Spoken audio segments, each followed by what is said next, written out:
ഒരിക്കൽ അക്ബർ ചക്രവർത്തി ബീർബലിനോട് പറഞ്ഞു, ബീർബൽ, സങ്കടം തോന്നുമ്പോൾ സന്തോഷിക്കാനും സന്തോഷം വരുമ്പോൾ സങ്കടം വരാനും പറ്റുന്ന ഒരു വാക്ക് ഈ ചുവരിൽ നീ എഴുതണം എന്ന് പറഞ്ഞു.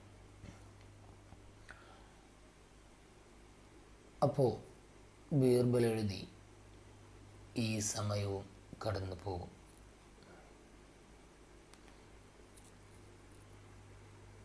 അത് വായിച്ചപ്പോൾ അക്ബർ ചക്രവർത്തി ബീർബലിന് സമ്മാനങ്ങൾ കൊടുത്തു.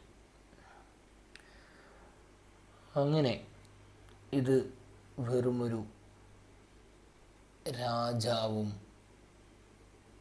തൻ്റെ മന്ത്രിയും തമ്മിലുള്ള ആ ഒരു ബന്ധത്തിൻ്റെ പുറമേ ഉള്ളതോ അല്ലെങ്കിൽ അതിനു വേണ്ടിയുള്ളതോ അല്ല. ഇത് ഈ ഒരു വാക്കിൽ നിന്നും നമ്മുടെ ജീവിതത്തിലേക്ക് ഒരുപാട് പകർത്താനും പഠിക്കാനുമുണ്ട്. നമ്മുടെ ജീവിതത്തിൽ നാം ഒന്ന് അപ്സെറ്റ് ആകുമ്പോൾ, എന്ത് കാര്യത്തിനും നാം അപ്സെറ്റ് ആകുമ്പോൾ ഒന്ന് ചിന്തിക്കുക, there is a time for anyone.